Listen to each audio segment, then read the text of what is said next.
Ang buhay na marangya ay ang pinakaaasam ng marami sa atin. Ngunit may mga pagkakataon na ang lubos na paghahangad ng kayamanan ang siya ring sumisira at nagpapahamak sa buhay ng iilan. At isa ang kasong ito sa patunay. Isang umaga noong Nobyembre 2015, nakatanggap ng tawag ang pulisya mula sa isang condominium sa Pasig. Ayon sa isang tenant, ilang araw nang may kakaibang amoy na nagmumula sa isang unit na matagal nang hindi nabubuksan. Agad na rumisponde ang mga pulis at ang building administration. Nang mabuksan ang unit, tumambad sa kanila ang bangkay ng 21 taong gulang na si Lance Vergara. Batay sa paunang pagsusuri, ilang araw na itong wala ng buhay. Sinuri ng mga investigador ang buong unit. Sa unang tingin, walang palatandaan ng sapilitang pagpasok. Wala ring mga gamit na tila ninakaw. Maayos din ang mga kasangkapan sa loob ng condominium. Ngunit habang mas lalo nilang sinusuri ang paligid, may mga bagay na agad nakatawag ng kanilang pansin. Sa loob ng unit ay may mga mamahaling relo, koleksyon ng branded na rubber shoes, mamahaling damit, pinakabagong cellphone at laptop, at iba pang mamahaling kagamitan. Nakakita rin sila ng pasaporte ni Lance na may mga tatak ng paglalakbay sa Singapore, Japan at ilang bansa sa Europa. Ngunit ang mga bagay na ito ay hindi tugma. Dahil kalaunan, madidiskubre na ang totoong buhay ni Lance ay malayo sa buhay na marangya, katulad ng nakita sa lugar ng krimen. Bago natagpuang wala ng buhay si Lance Vergara, isa lamang siyang pangkaraniwang kabataang may malaking pangarap. Lumaki siya sa isang maliit na bayan sa Nueva Ecija bilang pangatlo sa 4 na magkakapatid. Ang kanyang ama ay isang tricycle driver na halos araw-araw ay nasa kalsada upang kumita ng sapat na panggastos ng pamilya. Ang kanyang ina naman ay nagtitinda ng gulay at iba pang paninda sa palengke. Bagamat kapos sa buhay, pinilit ng kanilang mga magulang na mapagtapos ng pag-aaral ang kanilang mga anak. Mula pagkabata ay kilala na si Lance bilang tahimik, magalang at masipag na estudyante. Dahil sa kanyang matataas na marka, nakatanggap siya ng full scholarship sa isang kilalang unibersidad sa Maynila. Labis ang naging tuwa ng kanyang pamilya dahil naniniwala silang ito na ang pagkakataong makakaahon sila sa kahirapan. Hindi man siya nagbabayad ng matrikula, hindi pa rin sapat ang kanilang kinikita upang tustusan ang kanyang pang-araw-araw na gastusin sa lungsod. Dahil dito, tumanggap siya ng iba't ibang part-time na trabaho. Naging event assistant siya sa mga corporate event, product launch at mga charity gala na dinadaluhan ng ilan sa pinaka-mayayamang negosyante at personalidad sa Metro Manila. Noong kalagitnaan ng 2013, naitalaga si Lance bilang event assistant sa isang charity gala sa Makati. Habang inaasikaso ang mga panauhin, napansin siya ng 48 taong gulang na si Vivian Salazar, isang kilalang socialite at asawa ng negosyanteng si Arturo Salazar, may-ari ng isang malaking construction company. Maikli lamang ang naging usapan nila nung gabing yon. Naitanong ni Vivian kung saan nag-aaral si Lance at kung paano nito napagsasabay ang pag-aaral at pagtatrabaho. Nang ikwento ng binata ang kalagayan ng kanyang pamilya at ang pagsisikap niyang makatapos ng kolehiyo, tila ba naantig ang damdamin ng babae. Pagkaraan ng ilang araw, muling nakipag-ugnayan si Vivian kay Lance. Sinabi niyang nais lamang niyang tulungan ang isang masipag na estudyante. Nag-alok siya ng buwanang allowance, laptop para sa pag-aaral, at iba pang tulong upang hindi na umano mahirapan ang binata sa paghahanap ng trabaho. Noong una ay nag-alangan si Lance, ngunit dahil charity gala ang lugar kung saan niya unang nakilala ang babae at kilala rin ito sa mga gawaing pangkawang gawa, naniwala siyang tapat ang layunin nito. Matapos pag-isipan, tinanggap nga ni Lance ang alok ng babae. Hindi alam ni Lance na iyon ang magiging simula ng unti-unti niyang paglayo sa dati niyang buhay. Makalipas ang ilang buwan, lumaki ng lumaki ang mga regalong ibinibigay ni Vivian. Mula sa simpleng allowance ay nauwi ito sa mga mamahaling damit, branded na sapatos, mamahaling relo, credit cards at maging sa isang condominium na siya lamang ang nakatira. Unti-unti ring nabawasan ang pag-uwi ni Lance sa kanilang probinsya. Sa tuwing magtatanong ang kanyang pamilya kung saan nanggagaling ang kanyang pera, sinasabi niyang may mga sideline lamang siya at may mga taong tumutulong sa kanyang pag-aaral. Wala ni isa sa kanyang mga magulang ang nagduda. Para sa kanila, bunga lamang yon ng sipag at swerte ng kanilang anak. Ngunit sa likod ng bawat mamahaling regalong tinatanggap ni Lance, may kapalit na hindi pa niya lubos na nauunawaan. At hindi magtatagal, malalaman niyang walang ibinibigay ng libre ang babaeng nagbukas sa kanya ng pintuan patungo sa marangyang mundong matagal niyang pinangarap. Hindi nagtagal matapos lumipat si Lance Vergara sa condominium na ibinigay ni Vivian, nagbago ang tono ng kanilang samahan. Isang araw, tahasan ng inamin ni Vivian na hindi lamang pagtulong sa pag-aaral ang tunay niyang layunin. May personal na siyang damdamin para sa binata at nais niyang maging higit pa sa isang taga-suporta. Nagulat si Lance sa narinig niya. Noong una ay tinanggihan niya ang kagustuhan ng babae. Alam niyang mali ang sitwasyon, lalo na at may asawa si Vivian at halos doble ang tanda nito sa kanya. Ilang araw siyang nag-isip, lalayuan ba niya ang babaeng tumulong sa kanya o mananatili sa marangyang buhay na unti-unti na niyang nakasanayan. Sa huli, pinili niyang manatili. Unti-unti niyang tinanggap ang sitwasyon, kapalit ng mga benepisyong patuloy niyang natatanggap. Mula noon ay naging lihim ang kanilang relasyon.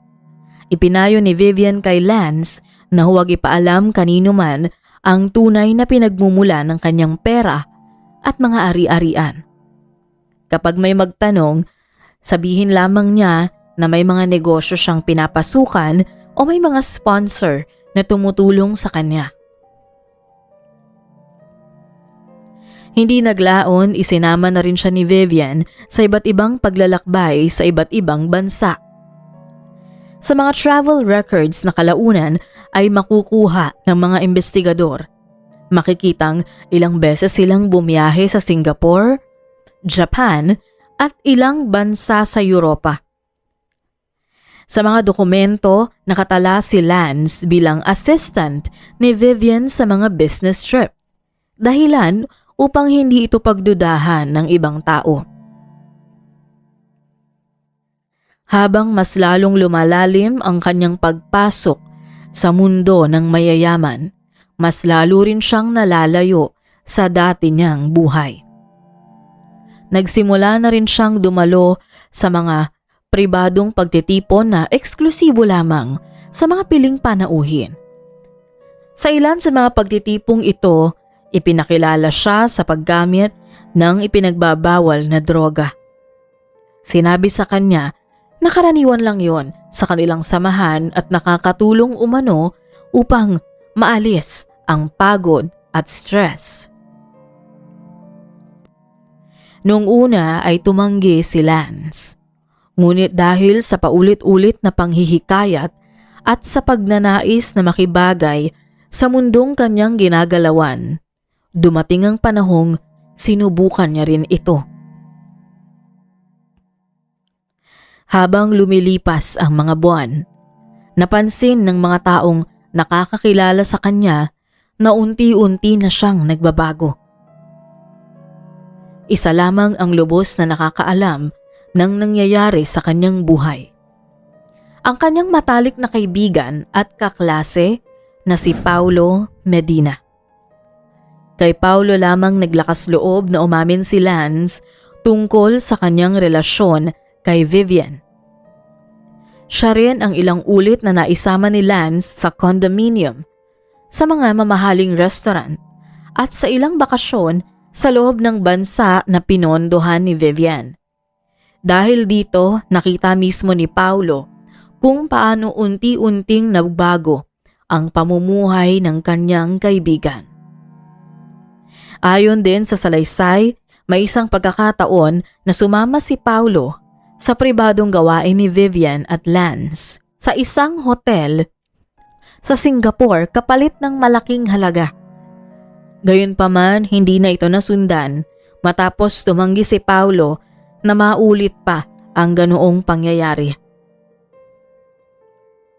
Sa loob ng mahigit 1 taon, nanatiling lihim ang relasyon ni Lance Vergara at Vivian Salazar. Habang abala si Arturo Salazar sa pagpapalawak ng kanyang construction business, bihira na siyang manatili sa kanyang bahay. Madalas itong nasa mga proyekto, business meeting o nasa ibang bansa. Dahil dito, hindi niya napansin ang unti-unting pagbabago sa kilos ng kanyang asawa. Malaki rin ang tiwala niya kay Vivian. Sa kanyang isipan, wala itong dahilan upang sirain ang kanyang pamilya. Pero hindi niya inakalang habang siya ay abala sa negosyo, may isa ng lihim na mundong ginagalawan ang kanyang asawa. Nagbago ang lahat isang hapon noong Setyembre 2015. Habang ginagamit ni Arturo ang tablet ni Vivian upang tingnan ang ilang dokumento para sa isang business presentation, aksidente niyang nabuksan ang nakasync na cloud storage ng asawa. Sa halip ng mga business file, daan-daang larawan at video ang bumungad sa kanya. Naroon ang mga litrato ni Vivian at Lance sa iba't ibang bansa.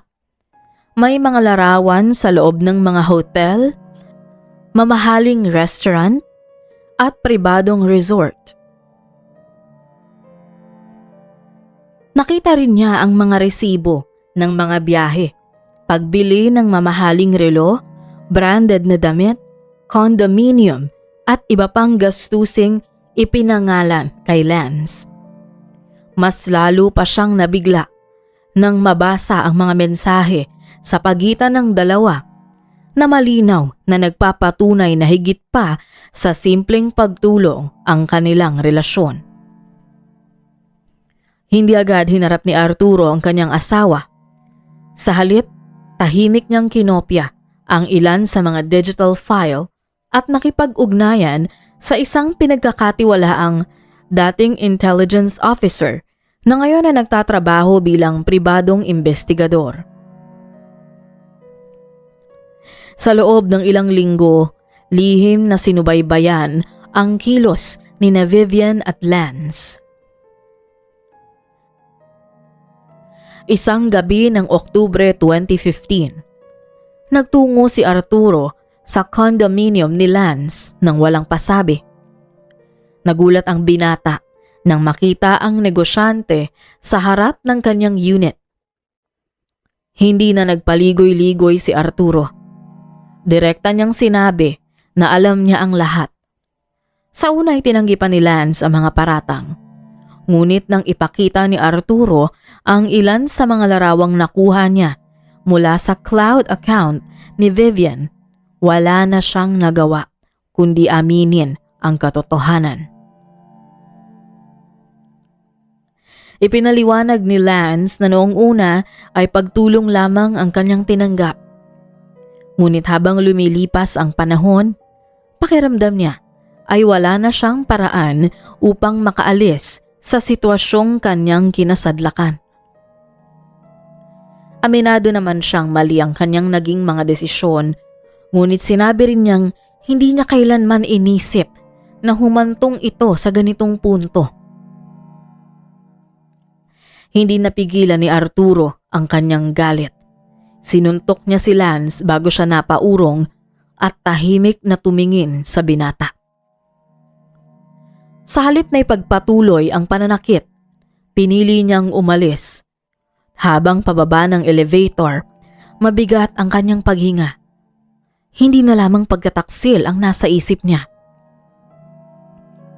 Naniniwala siyang habang buhay na magiging banta si Lance sa kanyang pangalan, pamilya at negosyong ilang dekada niyang binuo. Matapos ang komprontasyon sa condominium, hindi na nakatulog si Arturo. Sa loob ng ilang araw ay hindi niya kinausap ang kanyang asawa. Tahimik siyang pumasok sa opisina at umuuwi na tila walang nangyari. Ngunit sa likod ng katahimikang iyon ay unti-unti nang nabubuo ang isang plano. Hindi nagtagal ay hinarap niya si Vivian sa kanilang bahay. Nung una ay itinanggi pa ng babae ang lahat, ngunit nang ilabas ni Arturo ang mga larawan, travel records at mga mensaheng nakuha niya mula sa cloud account, wala na siyang maikakaila pa. Nauwi sa matinding pagtatalo ang kanilang pag-uusap. Sa sobrang galit, sinaktan ni Arturo ang kanyang asawa bago tuluyang kumalma. Sa halip na maghiwalay, naisip ni Arturo na ipapatay si Lance para subukan ang kanyang asawa kung sino ang kanyang pipiliin. Sa huli, piniling iligtas ng babae ang kanyang sarili at hinayaang gawin ng asawa ang kanyang nais alang-alang sa ikapapanatag nito. Upang hindi direktang maiugnay sa krimen, kinausap ni Arturo ang isa niyang matagal ng pinagkakatiwalaang bodyguard na si Renato Aluot, isang empleyado ng kanilang kumpanya na nananatiling tapat sa kanya sa loob ng maraming taon. Ipinangako rito ang malaking halaga ng pera kapalit ng isang trabahong hindi na dapat malaman ng iba. Samantala, naghanda rin sina Arturo at Vivian ng kanilang alibi. Noong gabi ng Nobyembre 2015, dumalo silang mag-asawa sa isang business function sa Bonifacio Global City, kasama ang ilang negosyante at opisyal ng kanilang kumpanya. Marami ang nakakita sa kanila at may mga larawan pang kuha sa naturang pagtitipon. Habang nasa business function ang mag-asawa, nagtungo naman si Renato sa condominium ni Lance. Ilang araw bago ang insidente ay nakabuo na siya ng paraan upang makapasok sa gusali ng hindi agad na paghihinalaan. Kinuha niya ang duplicate key mula kay Vivian at nang gabing yon ay nagkaroon ng pagkakataon na makaharap ang binata sa loob ng kanyang unit. Makalipas ang ilang minuto, tahimik na umalis si Renato sa condominium. Ilang araw ang lumipas bago natuklasan ng mga residente ang kakaibang amoy na nagmumula sa unit ni Lance na siyang naging dahilan ng pagresponde ng mga pulis at pagkatuklas sa kanyang katawan. Sa unang tingin ay tila matibay ang alibi ng mag-asawang Salazar. Ngunit habang lumalalim ang investigasyon, may isang taong hindi na nakayanan ng bigat ng kanyang nalalaman. Si Paulo Medina. Bilang matalik na kaibigan ni Lance, alam niya ang halos buong kwento ng lihim na buhay nito. Matagal na ring ipinagkatiwala sa kanya ni Lance ang mga screenshot ng kanilang pag-uusap ni Vivian, mga larawan ng kanilang mga biyahe at ilang digital files na sinabi nitong itago bilang insurance, sakaling dumating ang panahong kailangan niyang ipagtanggol ang sarili. Matapos mabalitaan ang pagkamatay ng kanyang kaibigan, kusang loob na nagtungo si Paulo sa himpilan ng pulisya. Isinuko niya ang lahat ng ebidensyang nasa kanyang pangangalaga. Nang suriin ng mga investigador ang mensahe, larawan at iba pang digital records, napagtanto nilang hindi lamang simpleng lihim na relasyon ang kanilang iniimbestigahan. Unti-unti nang nabuo ng malinaw ang motibo. At sa kauna-unahang pagkakataon, nagsimulang tumuro ang lahat ng ebidensya patungo sa mag-asawang Arturo at Vivian Salazar. Matapos isumite ni Paulo Medina ang mga digital na ebidensya, mas pinalawak ng mga investigador ang kanilang pagsusuri sa kaso. Isa-isang na-recover ang mga CCTV footage mula sa condominium, mga establishmentong dinaanan ng mga suspect at mga pangunahing lansangan sa Metro Manila. Unti-unti, nakilala ang suspect bilang si Renato Aloot.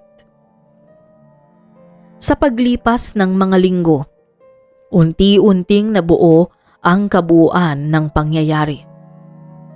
Natuklasan ng mga awtoridad ang mga transaksyong nag-ugnay kay Arturo sa malalaking halagang ipinadala kay Renato bago at matapos ang insidente.